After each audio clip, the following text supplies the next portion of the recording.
In the second part of this week's lecture, we're going to look at some of the signs and symptoms that children display. While this is in part a little bit of an overlap with the last, the first part of the lecture, you'll see that there are some differences in how this is dealt with and approached in this particular lecture. So we'll be looking at signs and symptoms and how to respond to children when they're exhibiting these behaviors and how to help them with that. And then also looking a little bit at some of the relationship dynamics that are created in the violent family by the batterer and how that impacts children in the home. First, to take a look again at some of the signs and symptoms, and as this particular slide, these are the symptoms and signs that we had just talked about in the first section pretty much. I mean, you see a lot of the same things repeating here: sleep difficulty, separation anxiety. Sometimes there are sort of these, I just don't feel good, somatic complaints, kind of vague, and I don't want to go to school today, I don't feel good. Perhaps an increase in aggression, distractibility, those kinds of things. And so you see here that these symptoms really are the same ones we were talking about in the last lecture, and are some of the things that happen when young children are distressed. Now, as the slide mentions, though, these symptoms are associated with a lot of stressors in early childhood, and so exposure to violence is just one of those causes, but you can't make the assumption that this is a violent home, but these can be used as sort of red flags, some things in general for you to keep in mind as you deal with children. And here's some more signs from another source that indicates that children are being exposed to violence, and kind of broken down into behaviors and thoughts and I believe feelings. And so the behaviors, you see some regression in development. Sometimes bedwetting is, again, can be caused by a lot of different things, but can also be a sign sometimes of violence. And again, remember that because the brain changes and in the early years, the bedwetting that is set up by violent homes sometimes can continue after the violence has remitted, for quite a while into adolescence. And so this is not something that necessarily is going to go away the moment children are removed from the stressors by any means. And again, you see some increased fighting or violent behavior with other children sometimes in these kinds of things, as well as separation anxiety and a lot of unusual fears and things among those children. They may talk about thoughts about death, dying, grieving. There may be kind of a preoccupation with that. Feel that they can't depend on anybody else, can't concentrate at school, easily distracted, can't remember. And emotionally, worries about feeling safe, kind of jumpy, very anxious, nervous children sometimes. Oftentimes they'll complain of nightmares because they don't really feel protected, and a lot of worries about the victim parent. Become very clingy sometimes, and really fearful of kind of stepping out on their own as they would normally do, and according to their developmental stage at least. And so when you see these symptoms, maybe you begin to keep your ear to the ground, or maybe you begin to ask a few questions here and there with the child. Maybe you observe things more closely. And when a child does disclose to you about violence in the home, there are certain things that are indicated that you should do and shouldn't do. Some of this is going to depend upon your role in the child's life, professionally speaking. If you're working with a child protection agency, you're going to respond more intensely and differently than if you're working at a daycare center, or if you're a teacher in the school. In no case should you ignore it. You should refer this on to the person who is able to deal with this, but the specifics of how you're going to respond are going to depend a lot on your role. But here's some generalities about that. And one of the things that I like to tell people when we talk about those lists of red flags that we've just gone through here and at the end of the last section of the lecture, the first section of the lecture, was that you should take these signs and symptoms as simply red flags, not as demonstration or proof that there's a violent atmosphere in the home. But you take those red flags and you put them together with what you already know about the child, or what and the child's family, and so considering the context, before you jump to the conclusion that this is a violent home. And if it's appropriate for your role, take the child aside and ask some follow-up questions about safety and, the kinds of things like, what happened when mommy and dad were fighting? Where were you? Was anybody hurt? Those kinds of things, and really kind of follow the lead of the child. Try not to ask leading questions, and this really gets into specific training about how to do forensic interviewing that we don't have the opportunity to do here, and so we'll just leave it to say that the question should be minimal and should be as non-leading as possible, as general as possible. But if you're really wanting to make sure the child is safe, you'll want to ask some questions, perhaps. Reassure the child, acknowledging his feelings or her feelings, but something you want to make sure you do, don't promise him that everything's going to be okay, because what is okay in your mind may be very different from what is okay in the child's mind. And so if you're making promises, then the child finds perhaps nothing is done in the home, and the dad finds out about it. He becomes angrier, and there's more violent episodes. This child's experience is going to be that I told this person what happened. She told me nothing would happen, that I'd be okay, that everything would be better, and it got worse. And so what's going to happen is that the child is probably not going to want to tell another person about it again. And so be very cautious in terms of reassuring that the reassurance is realistic and really kind of reflective of feelings, and not about how the situation is going to get better or worse. You can tell the child what you're going to do, and that you're going to be there to help as much as possible. Avoid speaking negatively about the abusive parent. You have to keep in mind that these individuals are their parents, and these children know that they're related and a part of those adults, so to speak. And so, in many ways, they feel very much as though they are a part of those people because of some of the dynamics with the batterer. And so, do not be critical of the batterer. Be realistic, but not critical. And really recommend that you talk with a supervisor or somebody from CPS or Family Services or something like that. Consult with the domestic violence program if possible, or something like that, in order to find the best route to take if you're not sure yourself. And always document the disclosure. And I can't tell you enough how important it is to keep written records of what happened, because 5 years down the line, there may be a court hearing involving the safety of that child, whether it's a termination of parental rights, or it's a divorce action, or it's a custody, visitation decision, whatever it is. You may be the only person that this child told, and you might not be in town anymore. This is one of the things that happens in social services that I mentioned earlier, that workers have a tendency to move on, and so your records are going to be very, very important in the future. So, not only in this, but in everything, document what happens. Document what happens. You can't do social work and not keep good records. As a follow-up, and again, this is going to depend some upon what your role is with this family and with this child, but you might schedule a meeting with the mom to discuss the disclosure, and if possible, have somebody the mother knows and trusts to be there in the interview with you and talk about what the child had said. Find out what her concerns are about safety, and if she is safe, and the other children as well, and let her know what role you can play in helping her access services if necessary. Let her know what your concerns are about the child's adjustment. And this is where, like we were talking in the last lecture, you might, by the way, when I say we were talking, that's the papal we. I guess I imagine myself sitting here talking with you as I go through these lectures, and I know that's entirely hallucinatory, but in any event, I mean what I said.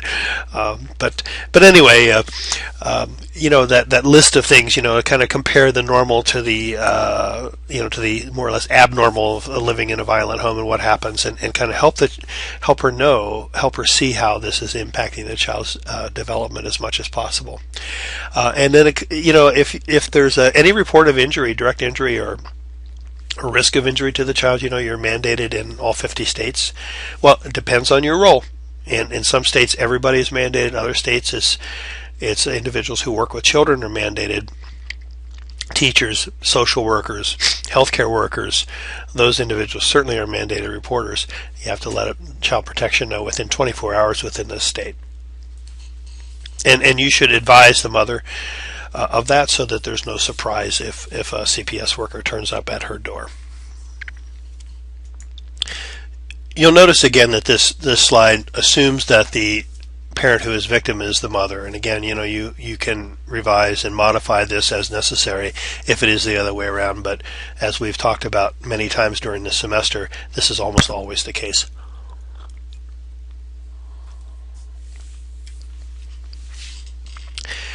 So there's an array of difficult behaviors that children growing up in violent homes may exhibit. And the next couple of slides address a little bit about maybe what you can do with children under stress. And this comes from, again, one of the readings that you're assigned this week. Children under stress a lot of times forget the things that they've been taught in their developmental upbringing, and so you'll see a lot of regression, toilet accidents, bedwetting, those kinds of things. And so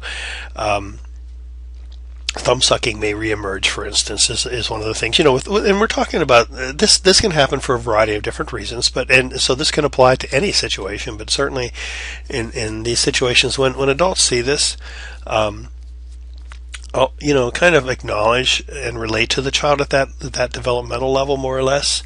And just gently encourage them to regain their skills again. Don't be too negative and too harsh. Don't be harsh, and don't be too judgmental, but try to be supportive in helping the child get back those developmental skills that they have momentarily lost. Separation anxiety. The trauma associated with violence sometimes can make kids very clingy and reluctant to leave their parents, and this can include the batterer as well, and so they can become very concerned about separation from those adults. May not want to go to school, may have more anxiety at placement in daycare than typical, might not want to go to bed, might have trouble going to bed at night because that's a separation. And so, adults just need to be patient with children, recognize this as a result of the trauma that they've lived through, and give them some extra time during the transition period. Sometimes it's necessary, some extra reassurances. It's important to recognize where this comes from, and not to just coldly correct and move on. Fear is another thing. After traumatic events, all of us, fear can be one of our strongest emotions, and certainly with the child, it can be even stronger still. So, provide realistic support and reassurance to the child. Let them know it's okay to be scared, that that's normal and even healthy. That it's not necessary to be brave, and this is one of these things we do. In our society, when someone is grieving, we tell that person to be strong. When children are fearful and crying, we tell them don't cry. The proper expression of emotion is healthy, and we should not discourage that. And so we don't have to tell kids, or we can tell kids, you don't have to be brave. It's okay to be frightened and scared and dependent for a while. They're not alone, that you're there to protect them and to provide love and support for them. Sometimes our children living in violent homes begin to break the rules, and so it's important for you to try to, as much as possible, to maintain the same rules and expectations with the children, because that consistency is something that they've been robbed in the violent home, and so that is one way to provide them with that consistency. Don't use physical punishment, of course. When leaving a violent home, the way to respond is not to incur more violence away from that violent relationship, or to add to the violence that they're having to live with, but learn other methods, maybe through parenting classes. And a lot of times, mothers in particular who are separating from batterers find that their children get out of control. And the reason for this has to do with the fact that a lot of the behavioral control that the children have had, and this really goes through adolescence, but children of all ages, those children have learned to behave because they're fearful of the batterer, and they're afraid of the batterer's reaction. So in effect, when they leave the home of the batterer, there's nothing to fear anymore. And so some acting out can continue. You might think they're going to be easy on their mom and relieved and happy, but in fact, sometimes the result is quite the opposite. And one of the reasons that women oftentimes will go back to batterers has to do with the fact that they can't manage children without them.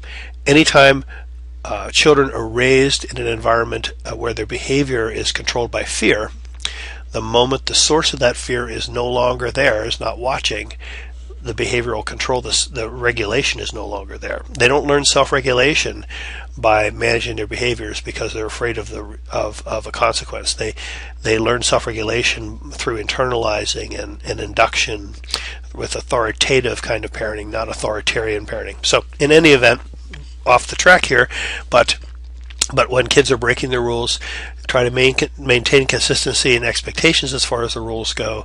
Learn some good techniques that will help them regain control through parenting classes or other kinds of counseling behaviors, and deal with the behavior, but deal with it in an understanding fashion.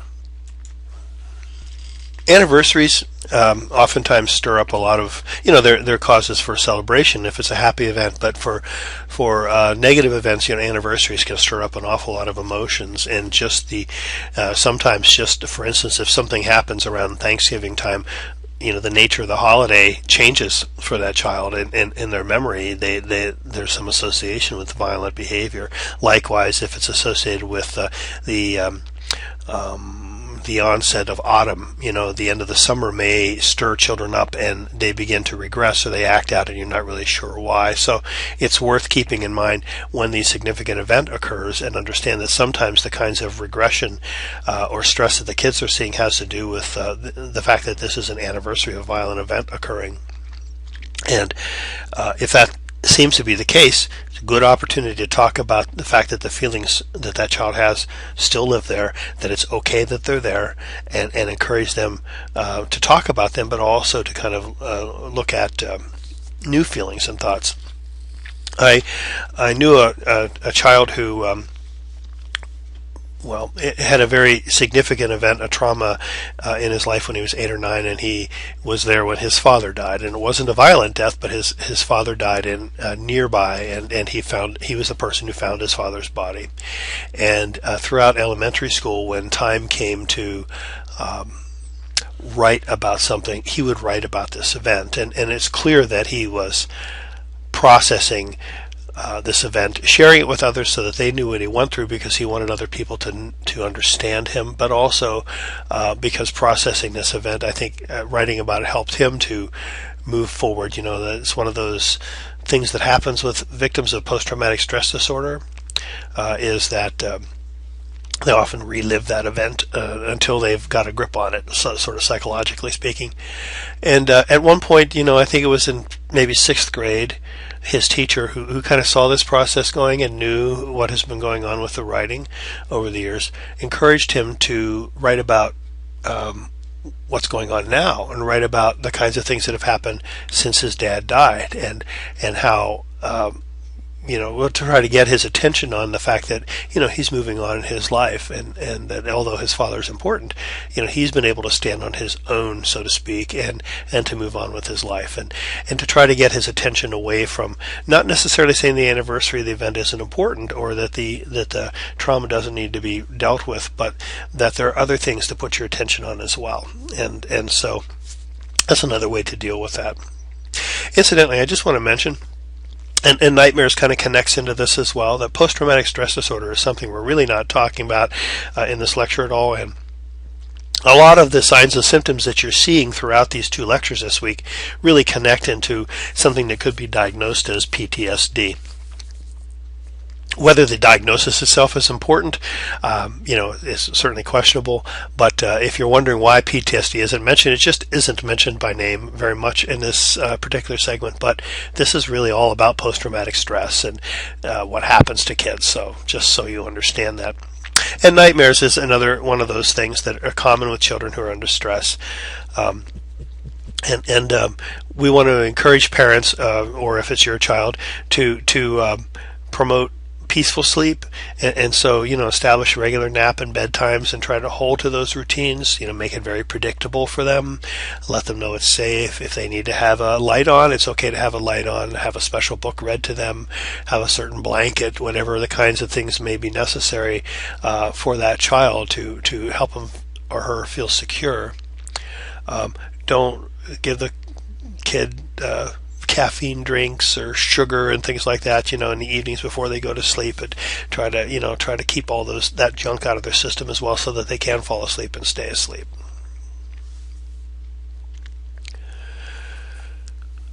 So we turn our attention a little bit to the effect the batterer has on children, and just set the stage a little bit with a slide or two about that. This comes from an article actually that was very much connected to one of the chapters you read for this week from The Batterer as Parent. And Lundy Bancroft his articles were being printed in journals and things around the time that book was published, and this comes from one of those articles. And he says that beyond the trauma of witnessing physical assaults against the mother and the tension it is produced by living with conflict, the parenting of men who batter exposes children to multiple sources of emotional and physical injury, most of which are not recognized widely. And so it's important Bancroft says it's important for us to recognize that these characteristics of the typical characteristics of the batterer, which we had talked about some weeks ago, have an impact on kids and that are in the home. For instance, the issue of control and entitlement are the two big qualities or characteristics of the batterer, right?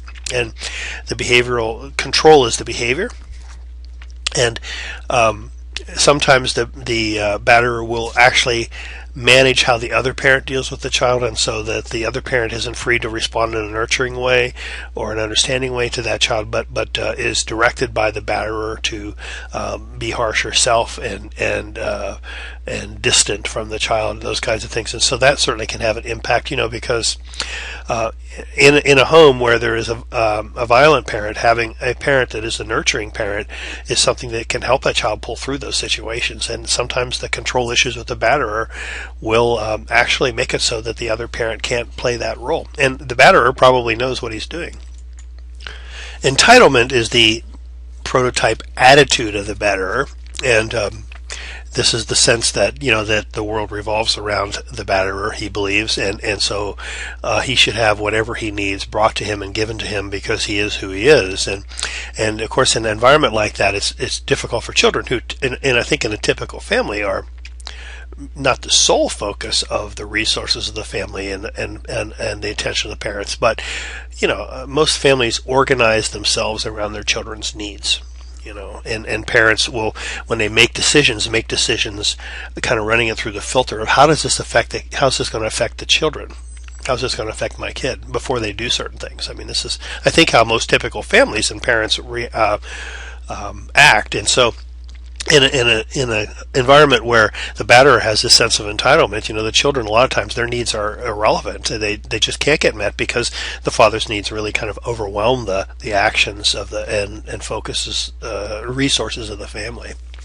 And as Bancroft points out here, sometimes there's a role reversal that goes on where the children have to really kind of do their best to tend to their father's needs rather than the other way around, as it should be. The batterer's possessiveness emphasizes their sense of ownership over the children, and so a lot of times, because they're seen as property, these children can become the subject of physical or sexual abuse at a higher rate than children in other families. And a lot of times, because of this possessiveness, also the batterers are going to go after custody if the woman leaves the home.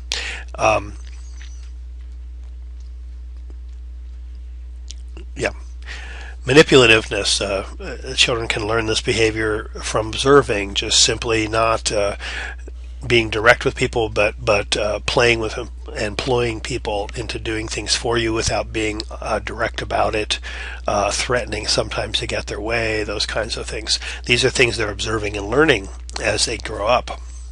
Minimization of the abuse.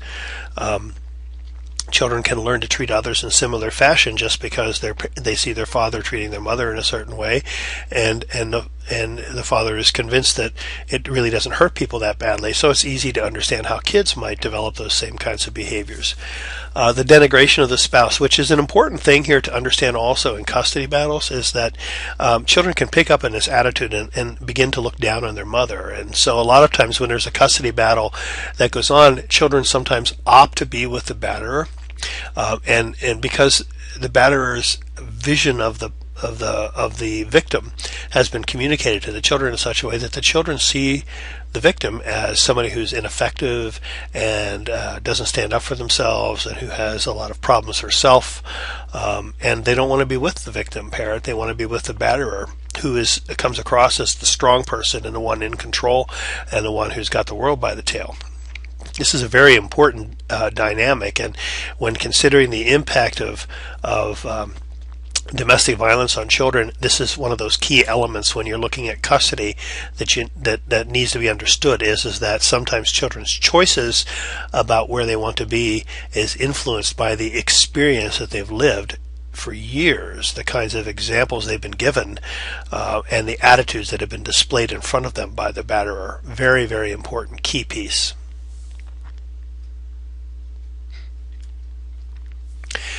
So the characteristics that we just talked about with the batterer have a negative impact on their children, and here are some of the ways that this does. First of all, creating role models to perpetuate the violence.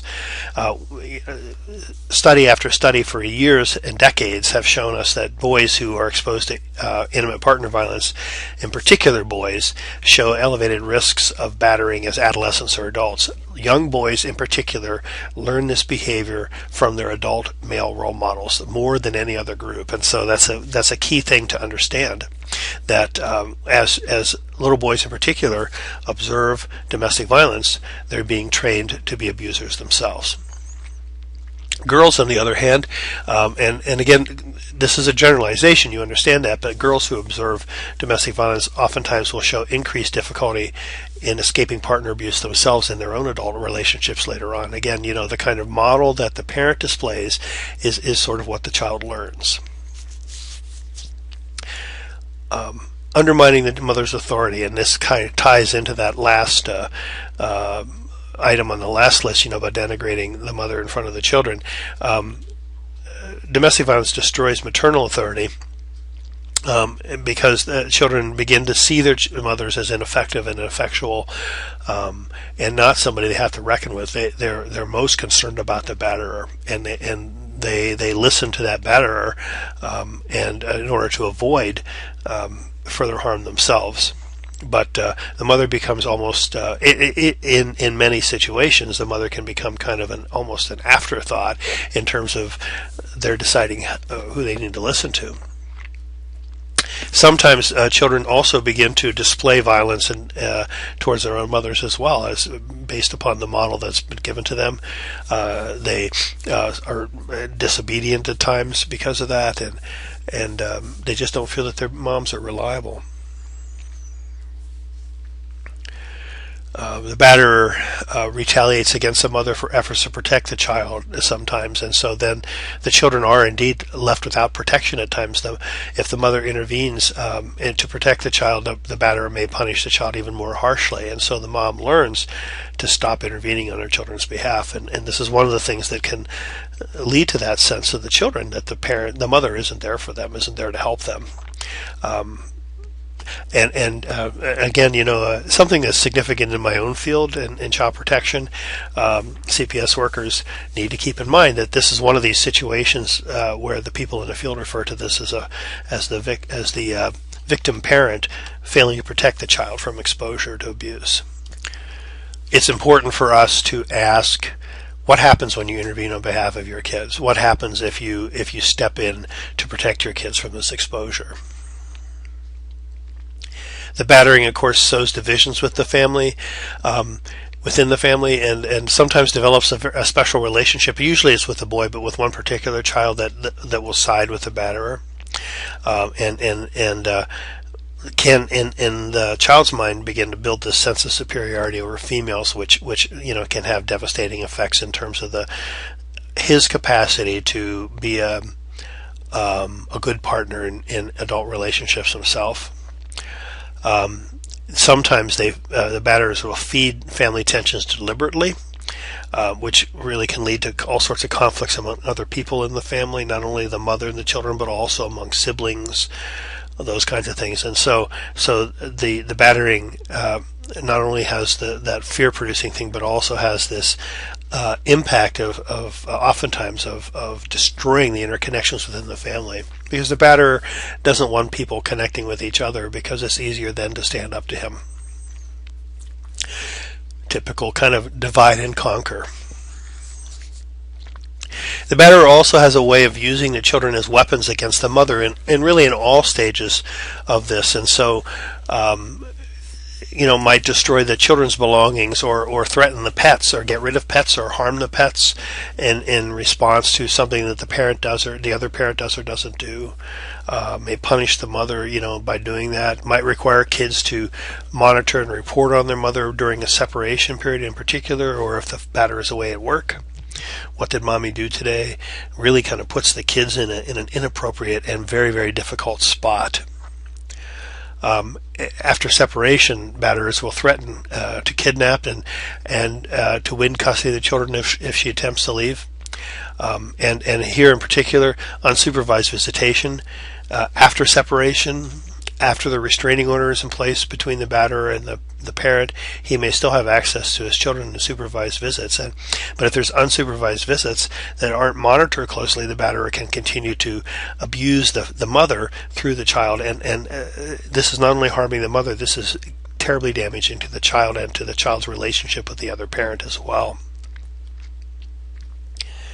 About custody, you would think the obvious thing is that the batterer isn't going to get custody, but in fact, Bancroft points out in his book that, and I think we're probably going to talk about this a little more next week, but the batterer has a way of convincing social workers and judges and guardians ad litem and other players in the system that he is the better parent. It's very interesting how this happens, but it does happen often. So the question, why does the batterer seek custody if he's that unhappy in his home? And here are some of the reasons for this. The distorted perceptions of the victim, where the batterer actually thinks the victim is truly weak and immature, doesn't see her emotional state or her behavioral patterns as being the result of his abuse. He's just this distorted idea of himself as well. It kind of has this image of him being the provider and the protector, and the person who's picking up the pieces because of the ineffective partner. Control, retaliation, vindication, all different reasons why the batterer may want to gain custody, show that he's the healthier partner, and to frighten or hurt the victim further, further victimizing the victim. As mentioned above, the idea that not recognizing that their abuse has to do with the problems that the other parent is exhibiting, may not want to give up child support, may want to gain legal concessions from the other parent, may want to intimidate the other parent into doing what he wants her to do. Again, just another way of extending that control over the other parent even after she has left them. So these are all different kinds of reasons why batterers may tend to seek custody.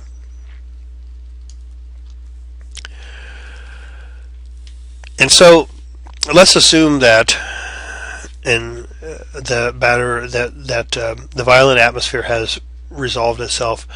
In this particular case, most likely the mother has left with the children and is in a safe environment, or wants to establish a safe environment for the children. These last few slides kind of deal with the kinds of things that are necessary to create a healing environment for the children that have been exposed to violence. And the first of this is the sense of physical and emotional safety in the current surroundings. So this means actually being safe. And as we've mentioned earlier, restraining orders help but are no guarantee. And so this might be being around other people who can help protect. It might mean even moving to another community, or different kinds, or the batterer being incarcerated, a number of different kinds of things. But But the child's sense of safety is the first requirement in the process of healing from trauma. And this would be any trauma in particular. Limits, structure, and predictability. The battering environment is chaos, and so you never know. The perpetrator and perhaps even the victim who is being controlled by the perpetrator may alternate between harshness and leniency in responding to the children, while living together. And so this unpredictable environment is very destructive to children's psyche. And so having predictability is something that's very key to healing from this abuse, and this is going to be difficult for the victim parent to establish, but it's something that's real critical. And this is one of the reasons why I think it's always helpful for victim parents to gain counseling support, parenting support, whatever it might be, in getting reestablished. The child needs a strong bond with a non-battering parent. So this is one of the most destructive things about some of the dynamics we were just talking about with the batterer is that oftentimes that relationship with the non-offending, the non-battering parent is disrupted and at times destroyed by the batterer. And so rebuilding that bond between the child and the non-battering parent is something that's very critical. Again, reason why these families in recovery should be looking at the possibility of some sort of outside help in order to reestablish their relationships. The child should be free of any feeling of responsibility to take care of adults. During the battering years, the violent years, this child's been burdened with the need to protect the mother, the father, siblings. You hear all sorts of stories about older kids taking their younger children to the back bedroom to get them away from the violence, or a child calling the police on behalf of his mother when the father starts hitting the mother, and then the father turning his violence and rage on the child.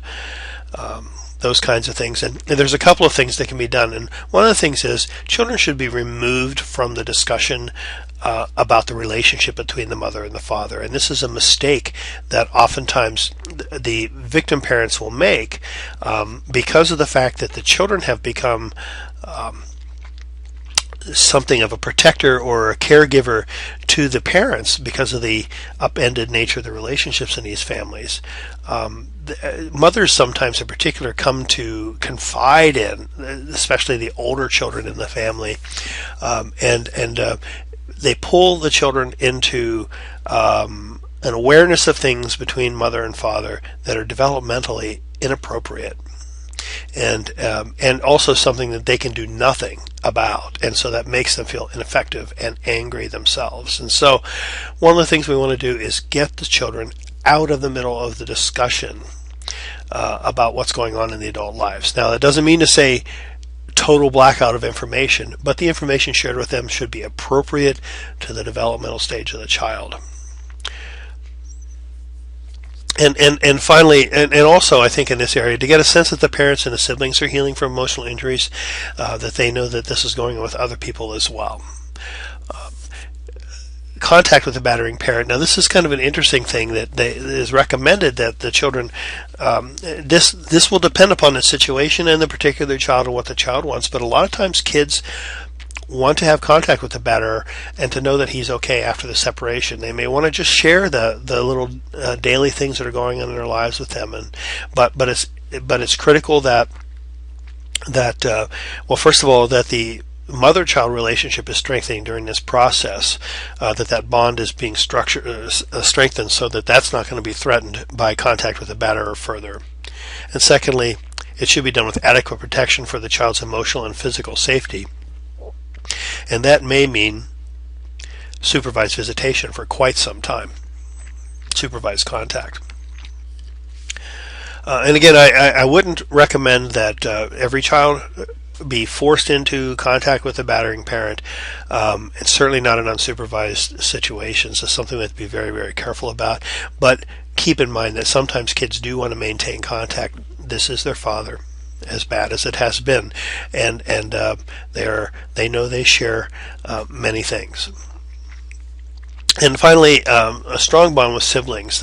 The tension that we describe in these violent homes disrupts all sorts of relationships in the families, and the sibling relationships sometimes can be the key to recovery. And so somebody who's intervening with this family, who's working with this family, should also look at the relationship between the brothers and sisters and not ignore that piece, but to see it as a part of the building block towards emotional healing in the family. And so with that, this is the end of this week's lecture on the effects of violence on children. I hope that you get the big picture here, that there are biological effects, certainly, and that have an impact on behavior, and also the social and psychological effects from how the victim parent responds, the non-battering parent responds, as well as how the batterer deals with them. And so all of these things have impacts on kids that the professionals who are working with these families need to keep in mind and be aware of and sensitive to. If you have any questions from this week's lecture or the content that you're reading or watching, please contact me and I'll be happy to respond. Otherwise, we'll talk again, the papal we, we'll talk again next week.